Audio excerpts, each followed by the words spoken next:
नमस्कार, नंद केसरी न्यूज में आपका स्वागत है। मैं हूं दीपक दिलेर। प्रस्तुत है आज के मुख्य खबर। आप देख रहे हैं मुद्दे की बात।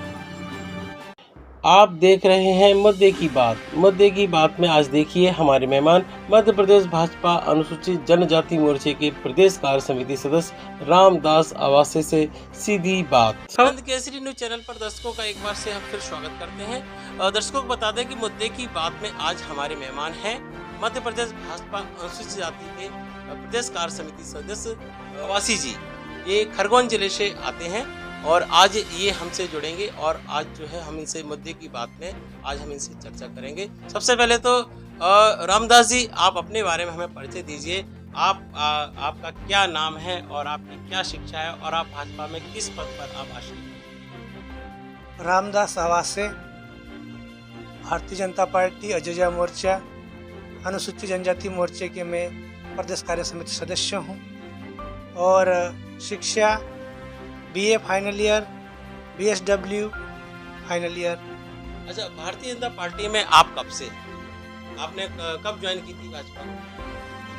भारतीय जनता पार्टी ज्वाइन, ऐसे तो मेरे पिताजी पहले जनसंघ से काम करते थे और जनसंघ के बाद भारतीय जनता पार्टी की स्थापना 1980 में हुई, जिसके प्रथम अध्यक्ष पंडित अटल बिहारी वाजपेयी जी थे और इनके साथ में मेरे पिताजी ने भारतीय जनता पार्टी का काम किया और मैं 1995 से भारतीय जनता पार्टी में काम कर रहा था और राष्ट्रीय स्वयंसेवक संघ से स्वयंसेवक के रूप में काम किया और काम करते हुए 2016 में प्रथम वर्ष वर्ग प्रशिक्षित भी हूँ और भारतीय जनता स्वयंसेवक भी हैं, आरएसएस के कार्यकर्ता। जी आरएसएस के कार्यकर्ता संघ से भी आप आते हैं जी। तो अच्छा, ये तो आपकी भाजपा की बात हो गई, अनुसूचित जाति मोर्चे की बात हो गई। जब आपने ये भारतीय जनता पार्टी ज्वाइन की तो ये किसके माध्यम से आप भाजपा में आप शामिल हुए थे? कौन लोग थे जिन्होंने आपको भाजपा ज्वाइन कराई? भारतीय जनता पार्टी की विचारधारा को देखकर मुझे अच्छा लगा कि यह वही पार्टी है जिसके माध्यम से जनसेवा में समाज के अंतिम पंक्ति में बैठे अंतिम व्यक्ति तक इसका लाभ मिलने के उद्देश्य से ये पार्टी काम करती है। इसीलिए इस पार्टी में मैं जुड़ा और मुझे पार्टी में लाने वाले हमारे वरिष्ठ कार्यकर्ता हैं, अशोक जी जायसवाल हैं, हमारे मंडल अध्यक्ष रह चुके हमारे भगवानपुरा मंडल के और बहुत ही अच्छे कार्यकर्ता हैं। और हमारे जो थे रामकिशन गुप्ता जी थे, वो भी अच्छे कार्यकर्ता थे। रमेश गुप्ता जी, जिनके विचारों, जो पार्टी के विचार को आम कार्यकर्ता तक पहुंचाते थे, तो उनके विचारों से मैं प्रभावित होकर के पार्टी में आया और पार्टी का जो विचारधारा है वो गरीब जनता और आम जनता के सेवा के लिए पंडित दीनदयाल उपाध्याय के विचारों के ऊपर भारतीय जनता पार्टी काम करती है। रामदास जी, बात हम आपसे कर रहे थे कि आप भाजपा में कैसे ज्वाइन हुए। आपने बताया कि इनके माध्यम से आपने भाजपा को ज्वाइन किया। अच्छा, आज आप जो है भाजपा में आप हैं, प्रदेश कार्य समिति सदस्य हैं, तो आपकी जो समस्याएं आती हैं, आप अपने संगठन में अपने वरिष्ठ नेताओं की जब आप रखते हैं तो उनका किस तरह से आपके साथ सहयोग रहता है? भारतीय जनता पार्टी के मंडल स्तर से लगा करके जिला स्तर तक के भारतीय जनता पार्टी के पदाधिकारी, सभी पदाधिकारियों का सहयोग मिलता है और हमारे जनप्रतिनिधि, हमारे क्षेत्र के लोकप्रिय सांसद आदरणीय गजेंद्र सिंह जी पटेल जी का भी सहयोग हमें भरपूर मिलता है। वो भी एक हमारे खरगोन व बड़वानी के एक विकास पुरुष के रूप में हम लोग सब मानते हैं, क्योंकि हमारे केंद्र में तो मोदी जी 24 घंटे में से 20 घंटे 18 घंटे काम करते हैं, लेकिन हमारे खरगोन बड़वानी के लोकप्रिय सांसद आदरणीय गजेंद्र सिंह पटेल भी हमारे क्षेत्र के लिए 24 घंटे में से कम प्रतिदिन वो भी 15-16 घंटे काम करते हैं। और हमारे खरगोन बड़वानी के हम उन्हें एक विकास पुरुष के रूप में जानते हैं और तो सब वो विकास पुरुष है, लेकिन क्या आपको जब काम पड़ता है तो आपको मिलते हैं, आपका सहयोग करते हैं, आपके कामों की सुनते हैं, समस्याओं को सुनते हैं, आपकी समस्या? नहीं, आदरणीय सांसद जी हमारी बातें सुनते हैं और हम भी क्षेत्र की समस्या लेकर के उनके पास जाते हैं। जी, तो सांसद जी गजेंद्र सिंह पटेल जी हमारी समस्या सुनते हैं जी, और सभी जनताओं के जनता के विकास कार्य में मदद करते हैं। जी। रामदास जी, आपने बताया चूँकि कि आप जो है अनुसूचित जाति जनजाति से आप आते हैं, आप उसके प्रदेश कार्य समिति सदस्य भी हैं आप उसके। तो जहाँ तक अपन भारतीय जनता पार्टी की बात करते हैं तो करीब 20-25 सालों से जो है भाजपा की सरकार मध्य प्रदेश में है। तो इस समय में जो है जनजाति जो एसटी समाज जो आता है, भारतीय जनता पार्टी में उनका कितना विकास हुआ? उनको क्या-क्या योजनाएँ हैं उनकी, क्या-क्या उनको लाभ मिले हैं? तो थोड़ा बताएँगे आप हमें इसको?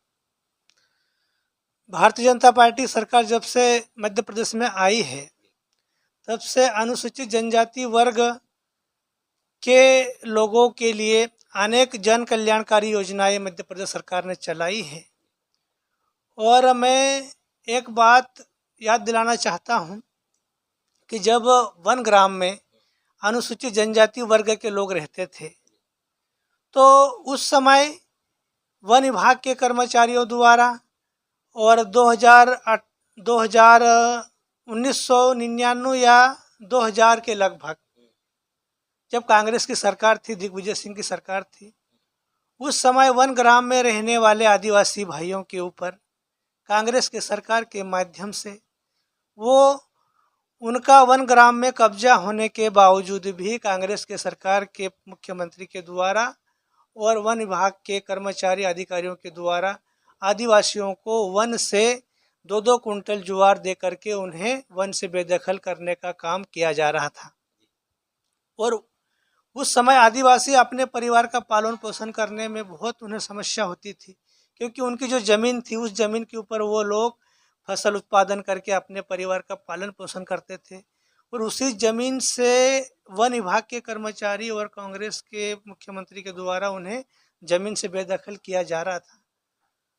तो उस समय उन लोगों की बहुत तकलीफ होती थी और वो समाज बिल्कुल एक ऐसी परिस्थितियों में पहुंच गया था कि अपने बच्चों को रोटी एक समय का भोजन खिलाने में भी असमर्थ हो गया था। लेकिन जब 2003 से भारतीय जनता पार्टी की सरकार आई और भारतीय जनता पार्टी की सरकार आने के बाद जब मध्य प्रदेश में मुख्यमंत्री उमा भारती जी बनी, इसके बाद बाबूलाल गौर जी बने, फिर इसके बाद भारतीय जनता पार्टी ने माननीय शिवराज सिंह जी चौहान जी को मध्य प्रदेश का मुख्यमंत्री बनाए। और जैसे हमारे मुख्यमंत्री शिवराज सिंह चौहान जी मध्य प्रदेश के मुख्यमंत्री बने और 2008 में उन्होंने आदिवासियों की पीड़ा देखते हुए, अनुसूचित जनजाति वर्ग के लोगों की पीड़ा को देखते हुए, इन्होंने मुख्यमंत्री शिवराज सिंह जी चौहान ने माननीय शिवराज सिंह चौहान जी ने 2008 में वन अधिकार अधिनियम पारित किया, जिसके अंतर्गत वनवासी समाज के बंधुओं को अगर जमीन का मालिकाना हक अगर किसी ने दिया तो माननीय मुख्यमंत्री शिवराज सिंह जी चौहान ने दिया। उनके नेतृत्व में आदिवासी वर्ग के लोगों को वन ग्राम का भूमि का लाभ मिला और भूमि का मालिकाना हक मिला।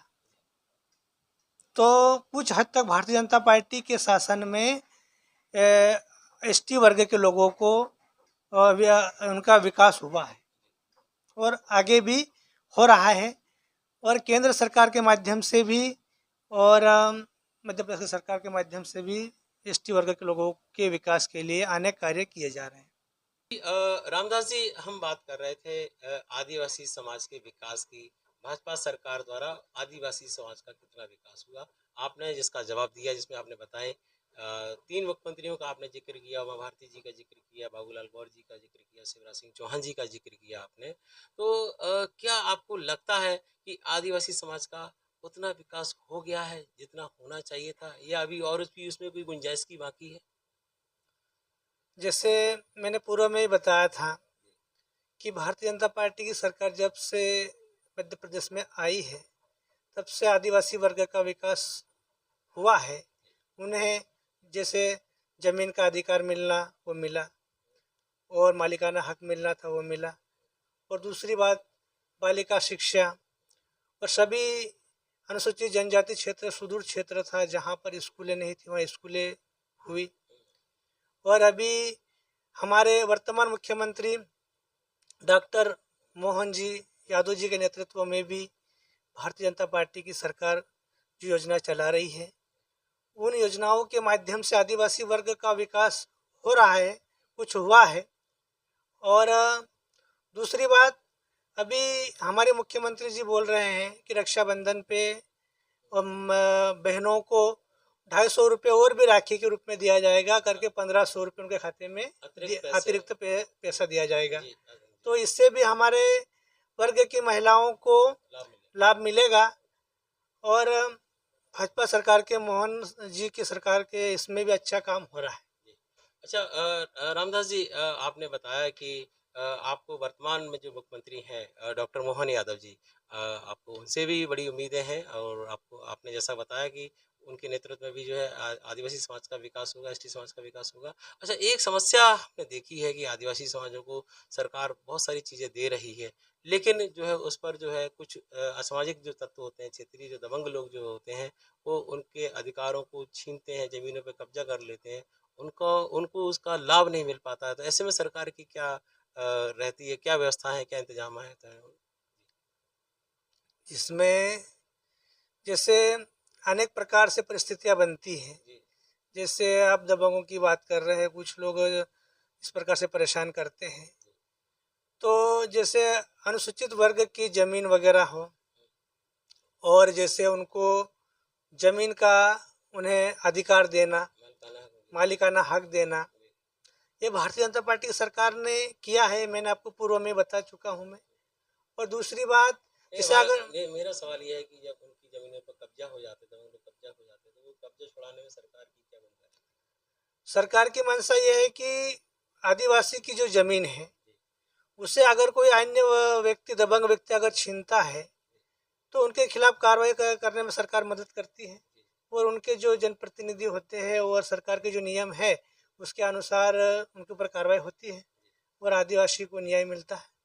तो ये थे रामदास आवासी जी, जो कि मध्य प्रदेश भारतीय जनता पार्टी अनुसूचित जनजाति मोर्चे के प्रदेश कार्य समिति के सदस्य थे और ये खरगोन जिले से आते थे। आज इन्होंने जो है नंद केसरी न्यूज़ चैनल के माध्यम से अपनी बात को जो है हमारे साथ में शेयर किया, हमारे दर्शकों तक पहुंचाने में इन्होंने सहयोग किया है और इन्होंने अपनी जो है पूरी बातें बताई हैं।